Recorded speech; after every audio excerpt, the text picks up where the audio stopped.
The following video is brought to you by the guys at the Wrecking and Racing Podcast, a NASCAR podcast made by the fans for the fans. Check them out at www.wreckingandracing.com, facebook.com/wreckingandracing, and Twitter @wreckingandracing.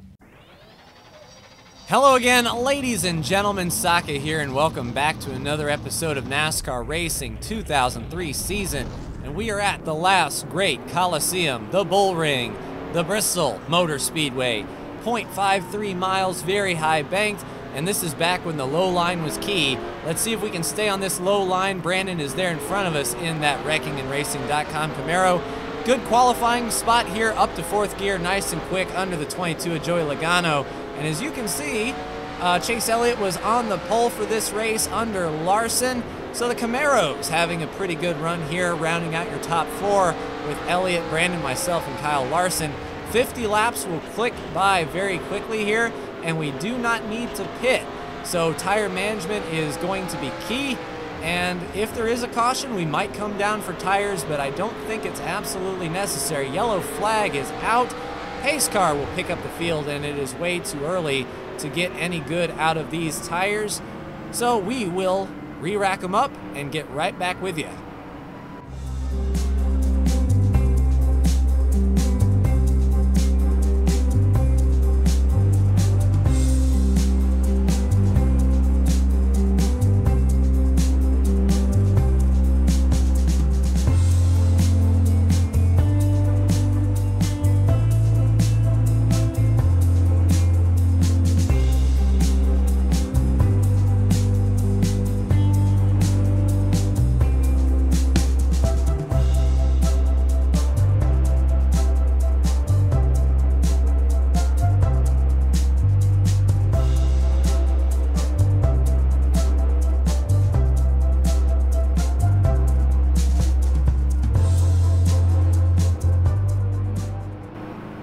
Pace car is off, Brandon's on the point, and what has happened with this caution is we are now all nose to tail, so last place is already on the backstretch.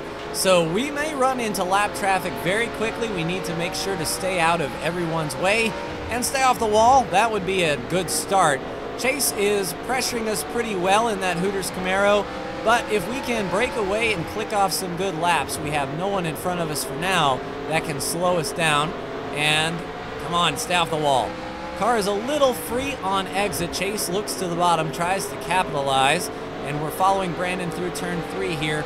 Laps will go by very quickly, and since everyone is grouped together, cautions breed cautions, especially at a track like this where you need to root and gouge for every position. Already we're starting to gap. There's a gap between Chase and Larson, and behind Larson we really start to see some daylight, which means that the lap traffic in front of us may be sooner rather than later. Just really taking it easy on entry here. A lot of laps left. They'll go by quickly, but we need to save our tires for maneuvering inside traffic. Brandon washes up just a touch there in the middle of turns 1 and 2, but he is really fast, looking to clock off his 9th win of the year. I'll be going for my 7th. And yeah, laps just going on by now. We're starting to gap Chase Elliott just a bit. Larson on his rear bumper. It looks like Brandon gets a better launch off of turn 2 than we do. As per usual, on a weekly basis, we can get into the corner a little more smooth, and then Brandon gets power drive.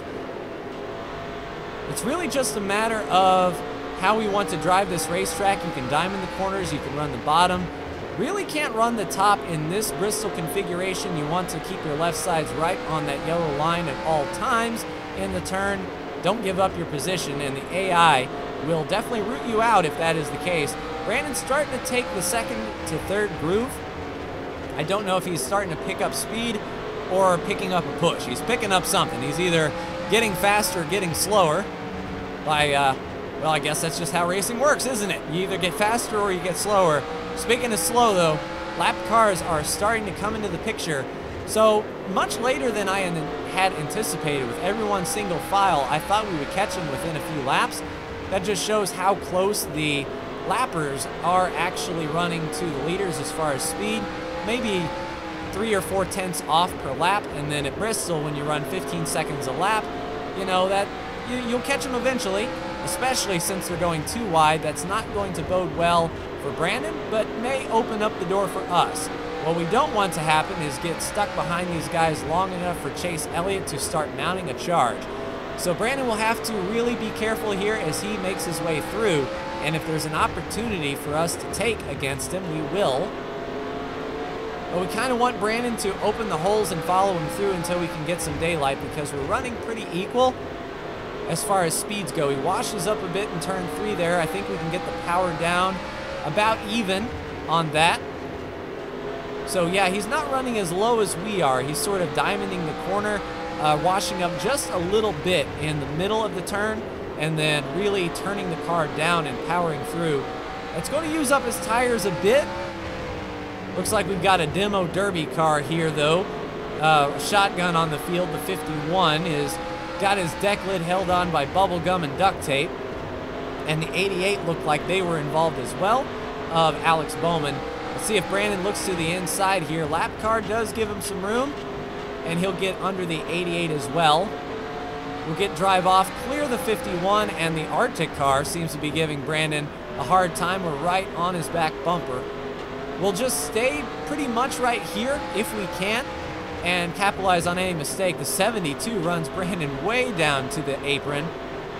I don't think he would take that for too awful long. We've got the spot open and set sights on the 38.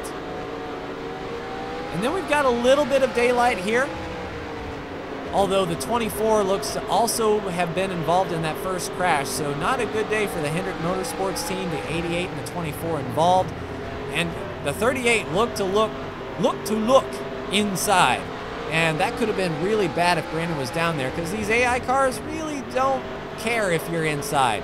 Speaking of which, Alex Bowman thinks he's faster than us. Only because we're in traffic, Alex, back off. All right, fine, we'll take the high lane. We'll see if we can shoot the middle between the 6 and the 88 here. It's really going to hurt us. We got off the bottom a bit, and that allowed Alex Bowman to come around. Let's do the ye old crossover here. See if we can get the power down and get back under him. Thankfully, the 38, whoa, Brandon into the 38. Looks like he's good. We will take the yellow flag and assume the lead. But yeah, that 38 was testing the patience of Brandon for sure. And it looks like Brandon had gotten enough of it. So we will re-rack them and get back going. Wow, Harvick's back here. That's really uncharacteristic. And the 10. So Stuart Haas is not having a good run this evening either if we were going to pounce on them. But we'll take this yellow and be right back with you.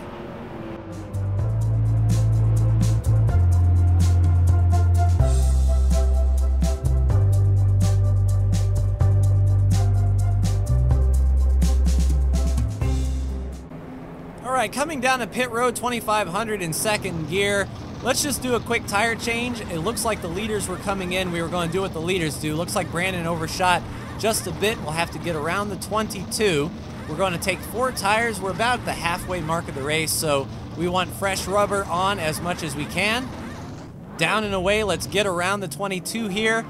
Larson will beat us off of pit road, so we should be in second. Brandon will be in third for the restart.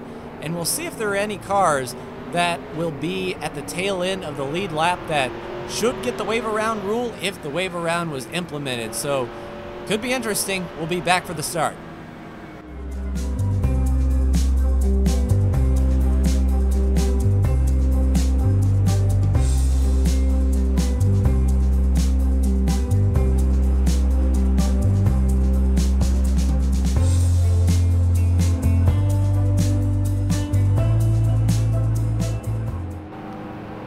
Pace car is off. We are lining up in second place. No wave around cars, lappers to the inside. Let's push Larson clear if we can. We need to get to the bottom as quickly as possible. William Byron fighting back on that inside. Looks like Boyer is down there as well as the 21 of Paul Menard. We need to really fight back here, see if we can put the power down. And these new tires need a few laps to come up to temperature. Loose off, but we have cleared the 21. So Larson looks to set sail. We'll get around the 24 as quickly as possible. Brandon back up there in the third. So as the laps click down here, lap traffic may be a factor before the end of the race. Really loose there. I kind of want to drop down in here, but oh man, Byron is not giving us an inch, really slowing us down, allowing Larson to gap us. We'll try to roll back from this corner, get drive off, and get to him before turn 1 here. There we go. Under the 24, we'll complete the pass. We opened up the hole for Brandon. It didn't look like he could capitalize, though. So this is our chance to gap Brandon just a bit if he has trouble with the 24 like we did. Looks like Brandon might have shut him to the outside, not sure. But 42, Kyle Larson in the Quad 1 Camaro is our goal. And we need to get to him before the end of the race. Now, I think lap traffic will come into play once more. We've got about 20 laps to go, so we will get to traffic. If we can clear Larson before then, all the better. Then it would be up to us to get through the traffic. But we're not in any real big hurry here. Larson pinching us down, trying to get him off the bottom, but he will not budge. See if we can get a run into turn 1 here. We'll outbrake him, wash up just a touch, and that'll allow Brandon to the inside of Larson. He should take second place. He was side by side back there, still side by side. He'll clear him there. And let's go. Eyes out the windshield, nothing behind. Let's maintain focus, lead some laps here, and see if we can go 2 races in a row and start a little bit of a streak from that exciting win in Michigan last week. Looks like only 1 car is in front of us here. Shouldn't be too hard to pick off. I don't know if Brandon had to use up some of his tires to get around Larson, perhaps more than we did. That may come into play later, but we're just going to give this thing as best we can, and there indeed is the pack. It's not just 1 car, but that 1 car bringing up the field looks like Martin Truex Jr. in that 78, so he is not having the best of runs this week at Bristol. He might have got caught up in someone else's mess. There have been 2 cautions already. And he is on the back bumper of that 10. But we're slowly catching him. We're consistent, we're good, scraping the wall a bit, but at Bristol that's expected. I mean, Cole Trickle can do it, so why not us? Now it looks like Truex to the inside of the 43 of Bubba Wallace, and Brandon is closing that gap just a bit, even though his right rear looked like it was a parachute. It was broken above that right rear tire. Certainly not aerodynamic, but at Bristol, meh. Really, who cares? As long as you've got the engine and the tires, you're good. So really catching these guys. Jimmy Johnson back here, and he is a bubble driver.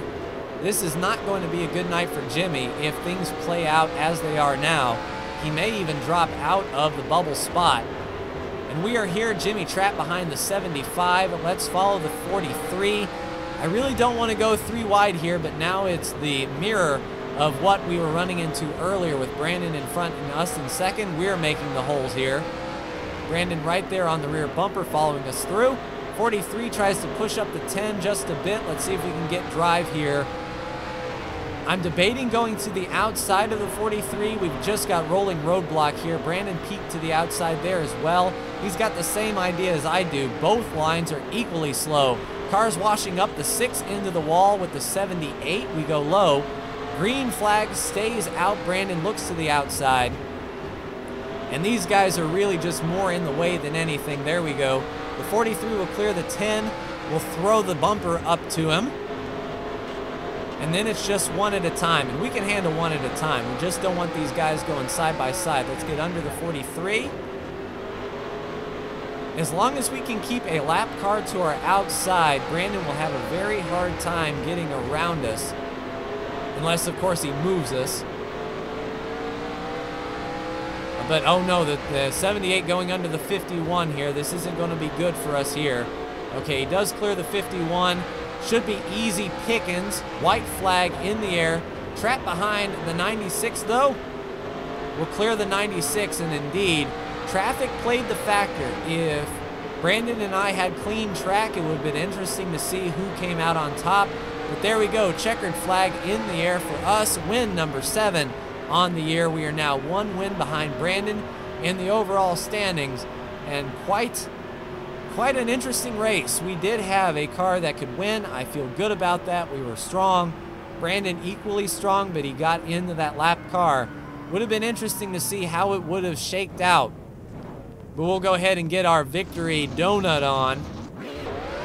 And just one win away, though next week is Darlington. And let's go ahead and take a look at those few accidents that occurred. The first one was on lap 1, actually, and that involved the 88 of Alex Bowman.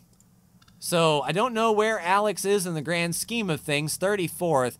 So it is going to happen back here in the pack. So not like he was running up front to begin with. There's Brad 3 wide, 4 wide. There we go. There's the pinch, the 51 down. Yeah, the 88 gets into him, and they sort of bottleneck around the 10 involved in that. Let's take a look at that from another angle here. So the 88 looks to the inside of the 78, who looks inside of 24. 24 gets in the 51, and around they all go. The 88 gets turned in front of the field, and around they went. And then that put us into a restart situation, and then Brandon was fighting with lap cars after the start.